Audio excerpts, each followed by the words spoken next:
Hello guys, nandito na naman po tayo, another day, another video.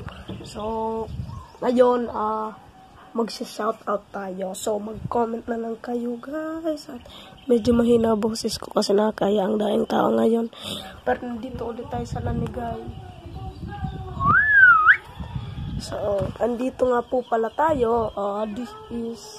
Dito pa ako sa sa bahay ng tita ko.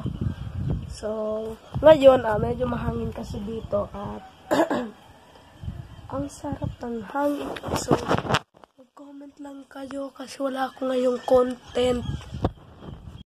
Okay, so, actually, wala, naglalaro lang ako dito netong chess. Ginagawa ko, sasabihin ko na lang, ito na yung Paris. Ay, pambira. Yun lang naman kasi yung ginagawa ko ngayon because I'm medyo bored at wala akong magawa. Kasi ito ko guys. Pag boring ako, ito ang ginagawa ko sa bahay ng mga tita ko. So ngayon, ang content ko, daily life in Lanigay. Okay, let's get started off. So ang ginagawa ko, talaga kayong Paris. Gagawa ko ng kalokohan. Ito ko na rin mga tao. Ito, tapos mamaya, dito yung mga kabayo. So, meron pa dyan, maraming tao dito yung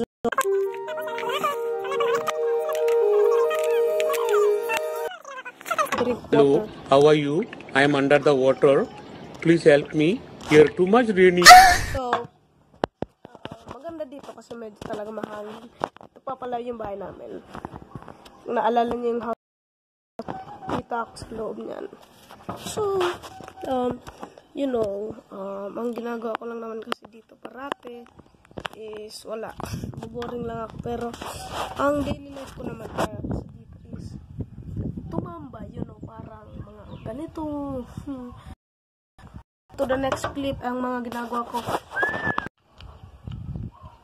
Patay ka. Ay, hindi. So, ito naman po guys, ang ginagawa ko sa naman is yun, yung sabi ko yung laro na ito. Tatay yung Paris, ay wala na, dead apple. Ay, so yung ginagawa ko guys, nag-hangout ako dito. Dun sa nakita nyo, parang sling bag. Dun ako, kasi dun yung favorite na ano ko. This, the mighty sling bag. So yun, tapos minsan titingnan to. Yun. So, minsan may nakikita akong mga pangmalupitang goat breed. Ito guys, I would like to represent to you that this is the Siberian goat. Ayun pang isa, may Siberian goat pang dalawa. Ayun. Tapos itong isang kong nakatayo, di ko aska lang ata yan guys. Pero take a look at this. Ang ganda oh. Alis ka na dyan bahay ka. Uy! So, medyo windy in the Philippines. Kung naalala niyo yung video na yun. Eko, it's windy in the Philippines. Lagi ko lang pinapakita. It's windy in the Philippines. So, wala na nga ako masyadong content. So, kung napanood content, I hope you like it. Kasi, you know. At guys, gusto ko lang sabihin na sana makaabot tayo ng 400 subscribers, ha?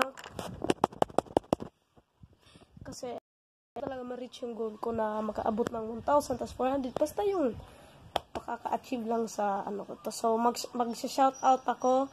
So, mag-comment ng Tapos, kahit anong comment. Kahit sabihin nyo, shoutout ko kayo. So, bye-bye. Ay, hindi. Bye-bye.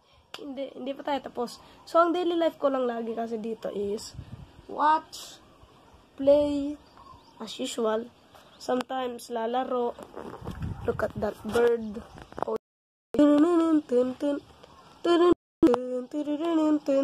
Okay, wala na.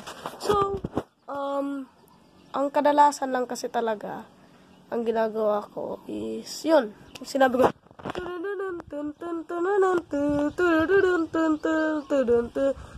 okay, mayday, we're falling down. Okay, no, so, napakaganda dito sa Lanigay, only to be able found in Ilabod.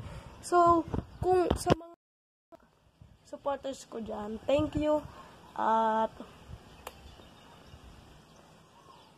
please like this video, at make sure to like, subscribe, and comment. Yun lang naman kasi kadalasan ko ginagawa sa Lanigay dito. So, bye-bye guys! Magsa-shoutout ako po. Wait, oh yeah. Wait, oh yeah.